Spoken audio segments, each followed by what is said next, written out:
This is a story about the scars life leaves behind and the patience it takes to heal them. It's a romance about the power of self-control, the strength of passion, and above all, the unconditional love of a mother who would do anything for her son. Amelia Hayes was a fortress built on the ruins of a broken heart. A single mother, she'd been abandoned by her husband, a man too weak to accept the blessing and the challenge of a son with cerebral palsy. Every day was a battle, but the smile of her little Leo was the only light she needed. When the offer to work as a live-in housekeeper at a billionaire's mansion came along, it felt like an answer to her prayers. What she could never have imagined was that part of her duties would include bearing the soul and the body of her boss, a man as broken on the inside as his body was on the outside. High on a cliffside in Malibu, overlooking the Pacific Ocean like a solitary sentinel, stood the imposing Croft estate. It wasn't just huge. Its bold architecture, with walls of glass and balconies that opened to an infinite horizon, gave it an aura of both elegance and profound melancholy. It was a gilded cage. On the main balcony, Julian Croft, at 35, was a sculpture of contradictions. Blessed with striking features, a handsome face that seemed carved by a master, and a body that exuded muscular strength even at rest, he was the king of this castle of solitude. His storm-gray eyes stared at the sunset over the water, an eternal embrace that only reminded him of what he'd lost. The salt-laced breeze brought no relief, only the echo of his memories, the sharp screech of tires, the smell of twisted metal, and the darkness that followed, the violent impact that shattered his life. Physical therapy, meddling relatives, doctors with false hope. He muttered to himself, his jaw tight. I can handle it myself. His pride was a wall as high as the cliffs below, and his stubbornness, a chain that bound him to that wheelchair as tightly as the injury itself. Far from the cold luxury of the mansion, Amelia Hayes' apartment was modest, but it overflowed with warmth and affection. There, between walls that witnessed her struggle and resilience, she tenderly cared for Leo. Her son's daily battle with cerebral palsy filled her routine with challenges that would exhaust anyone. But for Amelia, every small bit of progress was a victory that fueled her soul. Her biggest dream, almost an obsession, was to get a custom-fitted wheelchair for the boy, a window to a world he could barely explore. But the reality of her finances was an insurmountable wall. That particular morning, Amelia was in the kitchen making breakfast for Leo when she heard the familiar sound of his uneven breathing. She rushed to his room and found her son trying to get out of bed on his own. "Easy, my love. Mommy's here," she whispered, holding him gently. The boy's eyes lit up when he saw her, and that crooked smile, a result of his condition, was the most beautiful thing Amelia had ever seen. "Let's get some breakfast, and then you can do your exercises with Grandma, okay?" The boy nodded, and Amelia's heart ached thinking of all the things he couldn't do, all the places he couldn't explore. It was at that exact moment the phone rang, its shrill sound cutting through the quiet. On the other end, a professional voice from an employment agency announced the job that could be her salvation, a temporary position at the estate of a recently injured millionaire. When she heard the salary, an amount that could not only pay her bills but also start the fund for her son's dream, Amelia's eyes shone with a new, fierce determination. $5,000 a month, the voice repeated. Amelia did a quick calculation. It was nearly 5 times what she earned cleaning 3 different houses part-time. In 6 months, she might have enough for the custom chair. In a year, she could even think about a better apartment. Without a second's hesitation, she accepted. As she said goodbye to her mother, who would stay with Leo, Amelia felt a mix of hope and apprehension. "Mom, take good care of him. Call me immediately if anything happens." Her mother, a woman with graying hair and hands calloused from a lifetime of work, held her daughter's face tenderly. "You go on, honey. This job is a blessing. God is opening a door for you." Amelia nodded, swallowing her tears. She picked up her single suitcase, where she'd packed 2 simple uniforms bought at a discount store, and set off toward the unknown. Arriving at the Croft estate, the sheer grandeur of the place left her breathless. The electronic gate swung open slowly, revealing a flawless garden where marble fountains cast water in perfect arcs.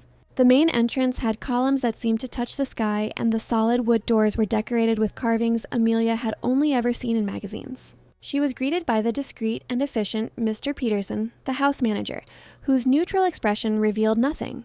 He was a middle-aged man with an upright posture and a penetrating gaze, wearing an impeccable suit even in the middle of the afternoon. "Welcome, Ms. Hayes. Please follow me." He led her through silent corridors where the sunlight seemed to apologize for invading the gloom. The walls were adorned with expensive paintings Amelia didn't know how to appreciate, but whose somber beauty impressed her. Persian rugs muffled her footsteps, and the air smelled of chemical cleaner mixed with an expensive men's cologne. "Mr. Croft is a particular man," Mr. Peterson began, choosing his words carefully.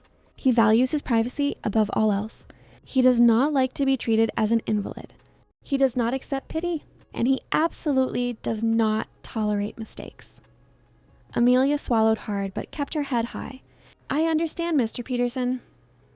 In the small sitting room adjacent to the office, their first meeting took place. Julian was positioned by the window, his silhouette framed against the ocean light. When he turned his wheelchair to face her, Amelia felt the impact of those gray eyes. It was as if he could see right through her, read every thought, every weakness. His cold eyes sized her up from head to toe, a mix of curiosity and distrust. Amelia noticed the strong jawline, the stubble that gave his face an even more masculine edge, and the broad shoulders that strained against his white shirt. Without preamble, in a dry, authoritative voice, he fired off his orders. "Tidy the rooms, cook, keep everything impeccable. And above all, I don't want pity. I don't want compassionate looks. I don't want you to treat me like I'm made of glass. Is that clear?" Amelia, feeling the weight of every hardship she had ever faced, straightened her shoulders. She thought of Leo, of her tired mother, of the overdue bills. She thought of all the times she had been underestimated, looked down upon, treated as less than she was. With the firmness and politeness that surprised him, she replied, holding his gaze, "Sir, I'm here to work, not to feel sorry for you. My determination is greater than any obstacle you can imagine. I've faced a lot in my life, and I've learned that respect has nothing to do with pity, but with professionalism." For a fraction of a second, Julian seemed taken aback. His eyes narrowed slightly, as if he were re-evaluating the woman before him. "We'll see," was all he said, before dismissing her with a wave of his hand. The first few days at the mansion were an exercise in endurance. Amelia woke up at 5 in the morning, prepared Julian's coffee exactly as he demanded, strong Colombian blend, no sugar, served in a specific porcelain cup, and organized his medications in small containers marked with times. She cleaned every room of the enormous house, did the laundry, and prepared meals following a strict list of preferences and dietary restrictions left by a nutritionist. And in every interaction with Julian, she felt the tension in the air like a tightly stretched wire about to snap. Julian was meticulous to an extreme. He would notice if a painting was a millimeter out of place, if the room's temperature was half a degree too warm, if the seasoning in his food was slightly different from the day before. "This isn't right," he would say often, pointing to something that looked perfect to Amelia. But she didn't complain. She adjusted, corrected, learned. Because every day there was one day closer to Leo's wheelchair. One afternoon, as Amelia was preparing lunch, she heard a dull thud from the library. Her heart leaped. She dropped the spoon and ran. Entering the room, she found Julian on the floor, next to his overturned wheelchair. Books were scattered around him. He had tried to reach a high shelf and lost his balance. "Mr. Croft." Amelia rushed over, but before she could touch him, he roared, "Don't touch me! I told you I can handle it myself." Amelia froze, her hand still outstretched. She saw the burning shame in his eyes, mixed with anger and frustration. She saw a man who once ran companies, traveled the world, and practiced extreme sports, now unable to grab a simple book without falling. "You need help getting up," she said calmly, no pity in her voice, just stating a fact. "I don't need your help. Get out." But his voice trembled, and Amelia realized he was in pain. He had probably hit his arm or leg in the fall. "Sir, you can lie there feeling frustrated and angry, or you can accept my help to get back in your chair. The choice is yours, but I will stay here until you do, because I'm not leaving you on the floor hurt." She crossed her arms and sat in a nearby armchair, assuming a posture of patient waiting. Julian stared at her in disbelief. No one had ever spoken to him that way. After a few tense minutes, he let out a defeated sigh. "Fine, help me."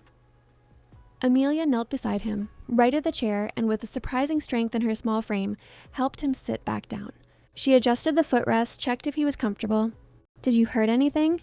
"No," he lied, but Amelia saw him wince as he moved his left arm. "I'll get some ice," she said, not waiting for a reply. When she returned with the cold pack, she applied it to his arm gently, and this time, Julian didn't protest. However, the day's fate was not yet sealed. Later that afternoon, his doctor paid a routine visit. Amelia was in the kitchen when she heard raised voices coming from Julian's room. Curious, she approached discreetly. "Julian, you can't go on like this." The doctor's voice was firm, even annoyed. "Your stubbornness is hindering your recovery. If you don't commit to the physical therapy sessions, if you don't allow someone to assist you with daily activities, you're going to develop permanent muscle atrophy. Your body needs constant movement, specific stretches. Do you want to spend the rest of your life dependent on this chair? What I want is none of your business." Julian retorted, but his voice had an undercurrent of despair. "It is my business. I've been your doctor for 15 years. I watched you grow up, become the successful man you are, and I won't stand by while you destroy yourself over stupid pride. Either you change your attitude or I stop treating you. It's that simple." The silence that followed was heavy. Amelia moved away before she could be noticed, but the doctor's words echoed in her mind. That very evening, it was Julian's birthday. 36. Amelia had discovered the date by chance while looking at some documents. She baked a small chocolate cake, simple but made with care, and placed a single candle in the center. When night fell, she knocked on his bedroom door. "Mr. Croft? What is it?" The voice was muffled. "May I come in?" "If it's important." Amelia entered, carrying the cake, the lit candle illuminating her face. Julian was sitting by the window, watching the dark ocean. When he saw the cake, his expression hardened. "What is this?" "It's your birthday, sir. I don't want it." He cut her off, turning his face away. "You can take that out of here." Amelia stood for a moment, the cake still in her hands. The candle continued to burn, slowly dripping wax. "You know, Mr. Croft, when my son turned 5, I didn't have money for a party. I barely had money for food. But I took a piece of bread, sprinkled sugar on top, made a little design with melted chocolate, and lit a candle. And my son smiled as if it were the best cake in the world. Because what mattered wasn't how grand it was, but the gesture. It was knowing that someone cared." She placed the cake on the nightstand. "You don't have to eat it if you don't want to, but I'll leave it here in case you change your mind." And she left, closing the door softly behind her. Later, when she went to check the room before bed, Amelia noticed the cake had been eaten, and the candle, blown out, was placed carefully beside the empty plate. The next morning, Amelia was startled awake by the phone in the guest room where she slept. It was Mr. Peterson. "Amelia, I need you to come quickly. Mr. Croft is unwell." She threw on her robe and hurried down the hall. In his room, she found Julian under the covers, shivering violently. His face was pale and sweaty, his lips almost purple. "He's had a high fever since dawn," the house manager reported, concerned. "I tried to convince him to go to the hospital, but he refused." Amelia approached the bed and placed her hand on his forehead. It was burning up. "Mr. Croft, you need to take a fever reducer now." "Already did," he mumbled with difficulty. "It's not working." "Then we'll use cold compresses." Amelia turned to the manager. "Mr. Peterson, could you bring towels, a bowl of ice water, and some ice? And please, call the doctor." As Mr. Peterson left, Amelia sat on the edge of the bed. Julian opened his eyes and looked at her. In that state of vulnerability, all his arrogance had vanished. He just looked like a sick, frightened man. "I can't really move," he admitted in a low voice. "My whole body aches. It's the fever. We'll take care of it." When Mr. Peterson returned with the supplies, Amelia began applying cold compresses to Julian's forehead, neck, and wrists. She worked efficiently, but also with a gentleness he didn't expect. Her hands were firm, but her touch was soft. "You need a shower to bring the fever down," she said after a few minutes. "I know it's not comfortable, but it's necessary." Julian closed his eyes, the humiliation clear on his face. I can't move on my own right now." It was in that decisive moment that Amelia found herself facing an intimate and overwhelming dilemma. With a racing heart and a deep sense of embarrassment, she took a deep breath. "I'll help you. Just the two of us here, without the house manager. It will be quick and professional, okay?" Julian just nodded, too weak to argue. Amelia helped him sit up, then carefully moved him to the special shower chair in the bathroom. Her hands trembled slightly as she helped him remove his pajama shirt, revealing a defined torso, his abs still visible despite his recent weight loss. She tried not to stare, focusing only on the task at hand. As the lukewarm water ran over his body, enveloping the contours of his defined muscles, Amelia's hands, accustomed to the daily battles of caring for her son, touched his skin with a surprising delicacy. This was different from caring for Leo. Julian was a grown man with a body that radiated masculinity even in his fragility. Amelia felt her face flush as she passed the sponge over his broad shoulders, his strong back, his chest. Every gesture was laden with conflicting emotions, the discomfort of this forced intimacy, and at the same time, a silent admiration for the physical beauty that, even in sickness, remained virile and imposing. "Sorry," Julian murmured at one point, when she had to help him with more private areas. His voice was hoarse, thick with shame. "You don't need to be sorry. We all need help sometimes. There's nothing shameful about it." Amelia spoke naturally, as if performing just another daily task, though her heart was pounding. She dried him carefully, dressed him in clean pajamas she had left warming on the radiator, and helped him back into a bed with fresh sheets. Then she prepared a light vegetable soup and fed it to him, spoonful by spoonful, with an almost maternal tenderness, the same she gave to Leo. "One more spoonful. That's it. You need to eat to get your strength back." Behind Julian's normally proud and authoritative gaze, a flicker of vulnerability began to show. A glimmer that, for a brief moment, challenged the pride and distance he had built around himself. "Why are you being so kind to me?" he asked suddenly. "After how I've treated you?" Amelia paused, the spoon in midair, and looked at him. "Because everyone deserves dignity, Mr. Croft, even when we're at our worst. Maybe especially in those moments." She gave him another spoonful. "And because I know what it's like to be on the other side, caring for someone I love who depends on me. I know the fear, the exhaustion, the feeling of helplessness. I wouldn't wish that on anyone." In that instant, under the gentle hum of the morning and the scent of homemade soup and hope, something new and delicate bloomed between them. Between touches and silences, the barrier that separated them began to crumble, revealing the possibility of a feeling that builds slowly in gestures and glances, in the intimacy of a mansion witnessing the start of an unexpected transformation. When the doctor finally arrived, Julian was more stable. The fever had dropped significantly.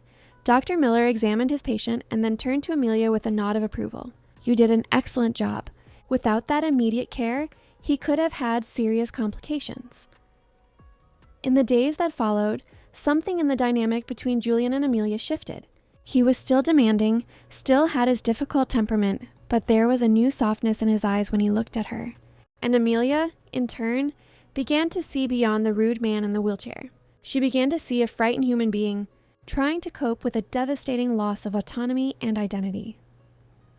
During Julian's physical therapy sessions, which took place 3 times a week with a specialized therapist, Amelia was usually in the kitchen, immersed in her tasks and her quiet dreams of a better future for Leo.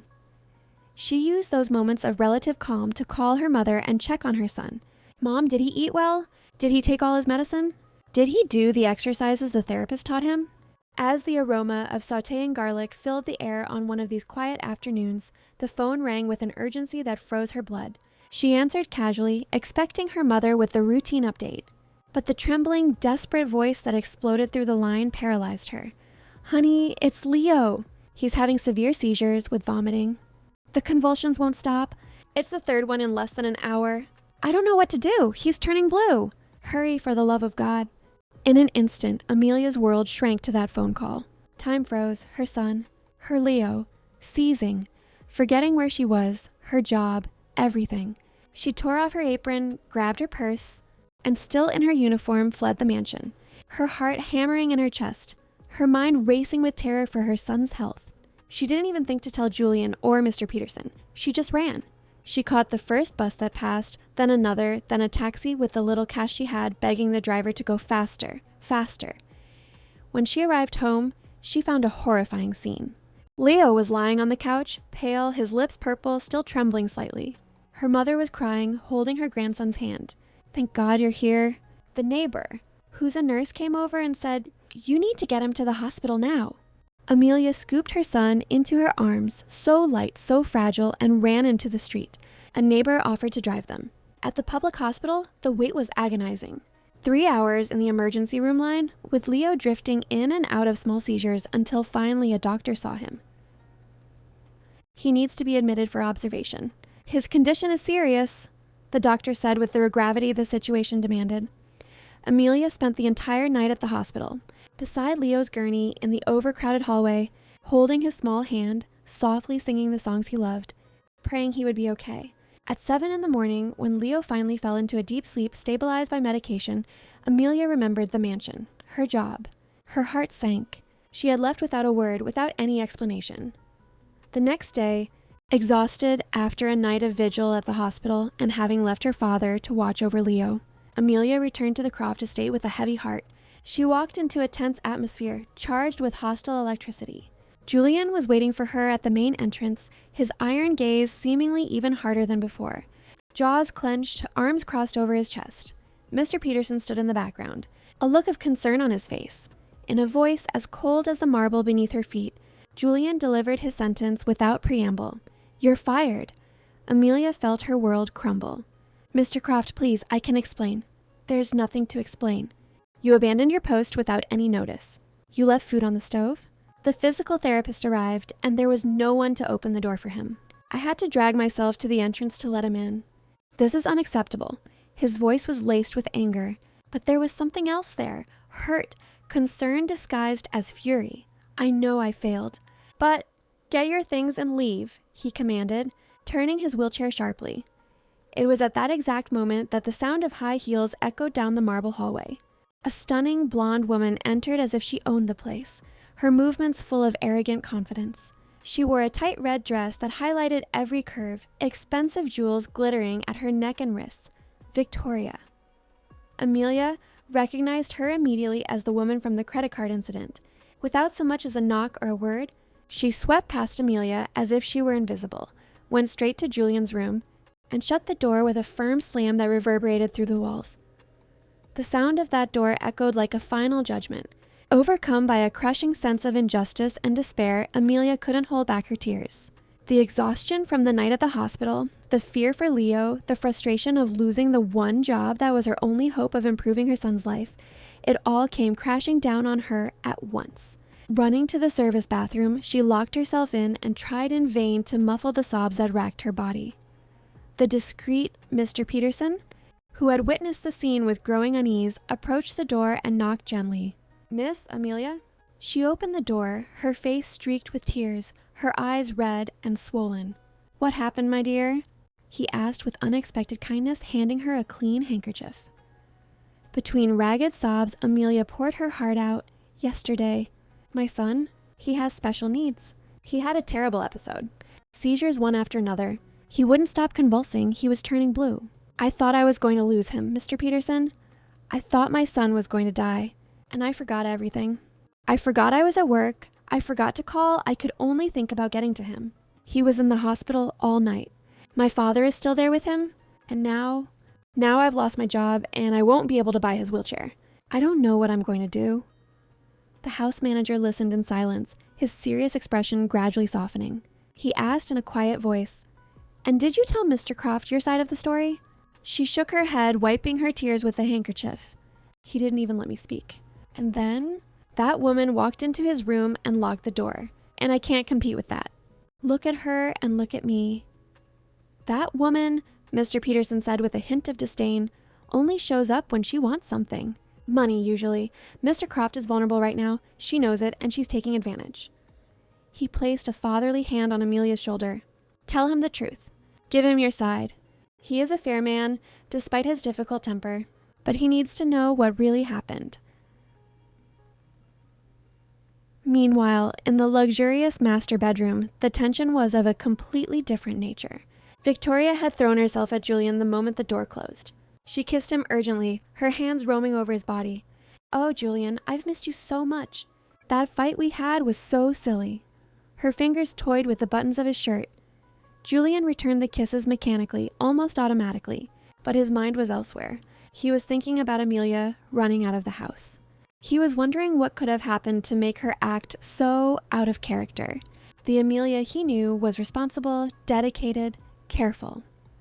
When Victoria finally came up for air, she looked at him with the green eyes that had once captivated him. In a hesitant voice that tried to sound shy, she broke the mood. "So, Julian, You know, I've always supported you in everything, right? And now that you're recovering, I was thinking, could I maybe borrow your credit card? Just for a few days. Julian stopped kissing her abruptly, pushing her away firmly. The warmth in his eyes was instantly replaced by ice. So it's money you want, again? The woman tried to justify herself, a nervous laugh escaping her. No, it's not like that. It's just, I saw some beautiful clothes in a boutique and I thought you'd like to see me in them.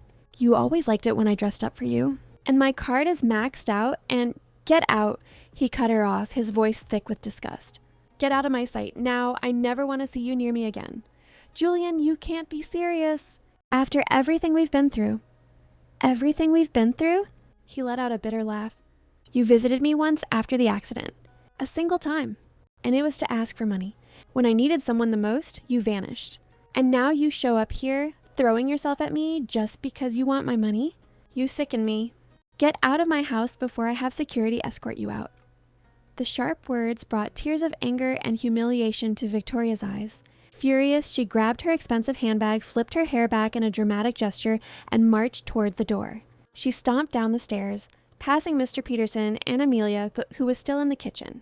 With absolute contempt, she sneered, "What are you looking at, you little maids?" "A bunch of nosy servants." And she stormed out, slamming the door so hard the paintings on the walls rattled, leaving a heavy, awkward silence in her wake. Mr. Peterson approached Amelia, who had returned to the kitchen and was pretending to be busy with the dishes. "Go talk to him. Now's the time." Minutes later, with her heart in her throat, Amelia knocked on Julian's bedroom door. "Come in," he ordered, his voice still tense from the earlier argument. Amelia, her eyes still teary but her resolve firm, entered. The room was immense, tastefully decorated but without warmth. Julian was on the adjoining balcony, looking out at the ocean. When he turned and saw her, his expression hardened again. "You haven't left yet?" It was the last straw. Something inside Amelia snapped. All the humiliation, all the hardship, all the fear and desperation of the last 24 hours exploded at once. "Shut up!" she practically screamed, surprising herself. "Now I'm going to talk.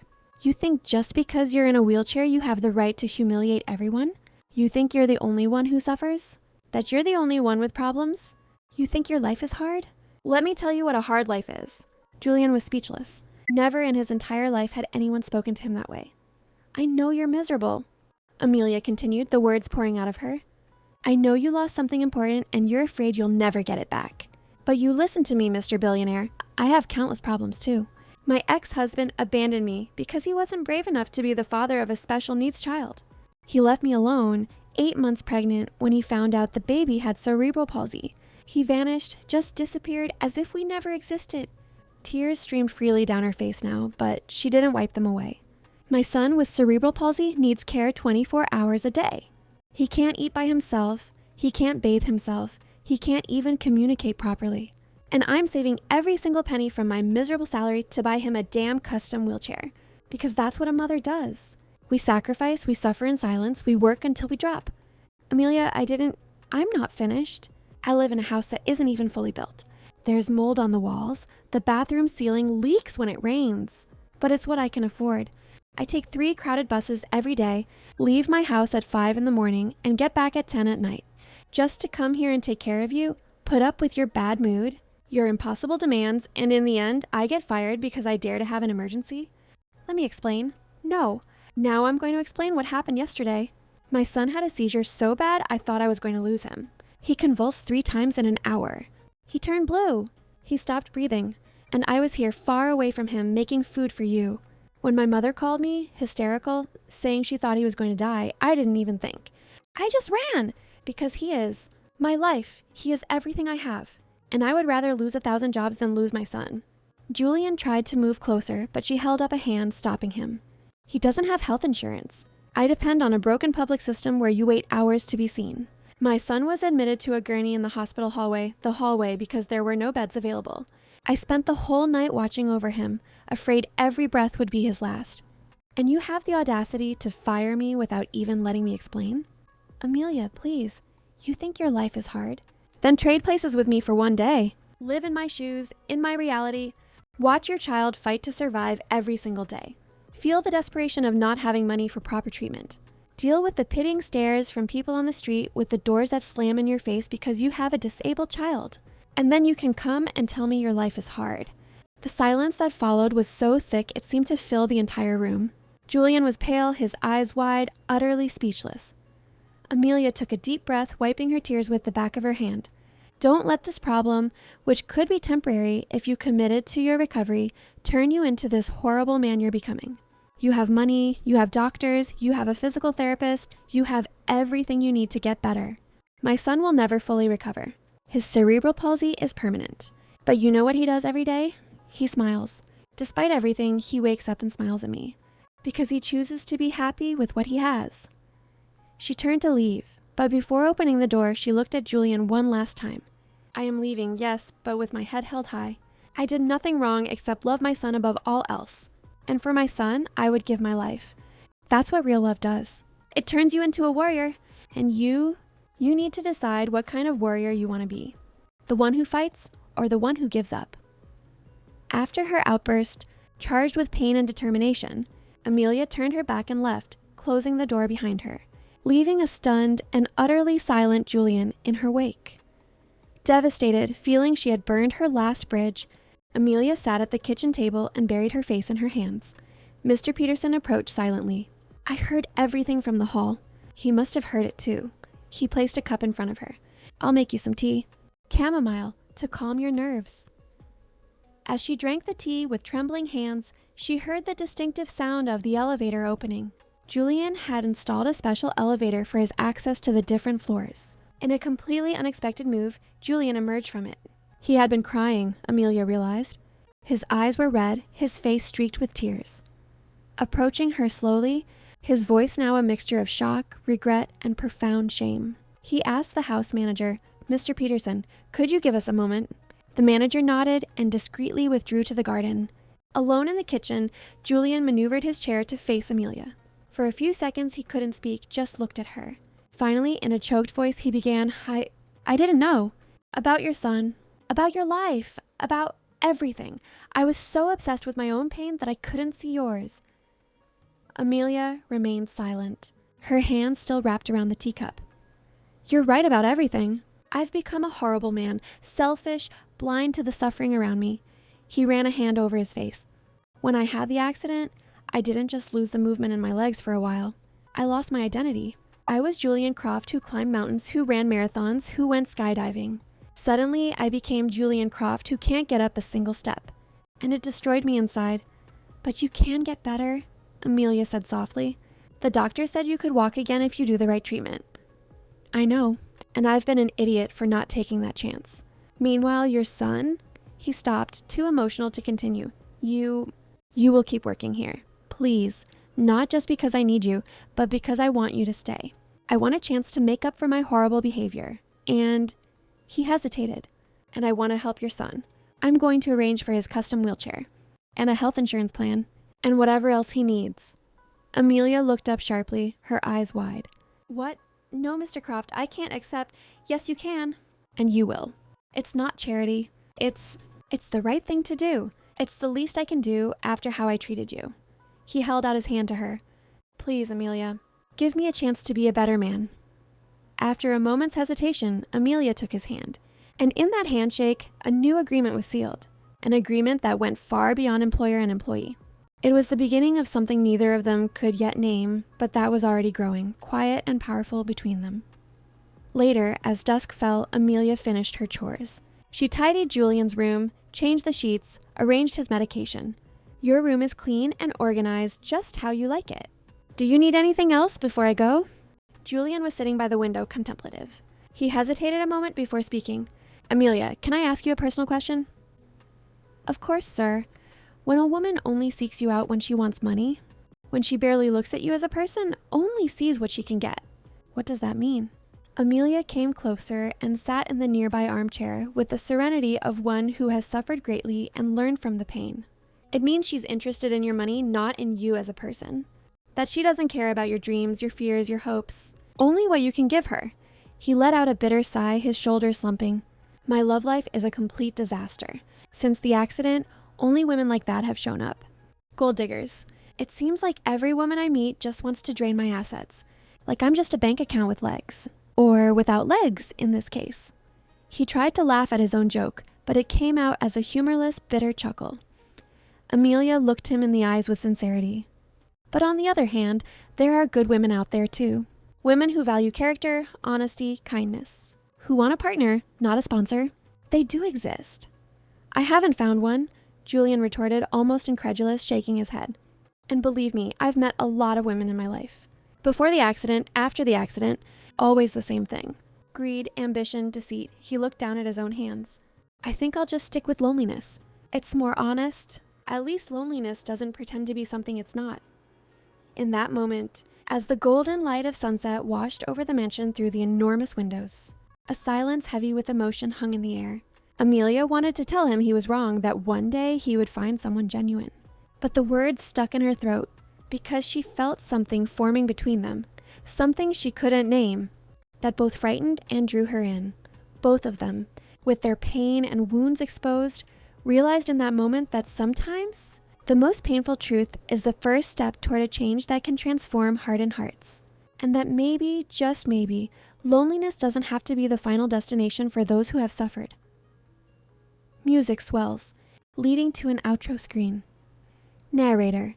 What an intense journey through the scars life leaves behind. The story of Amelia and Julian proves that true healing is born from vulnerability. We witness the strength of a mother, driven by unconditional love, and the transformation of a man who had to tear down his walls of pride to rediscover his own humanity. They remind us that empathy has the power to rewrite any destiny marked by pain. Now we want to hear from you. What lesson from this story will you carry with you? Leave your comment below and share this message about the power of new beginnings. Take care, and we'll see you in the next story.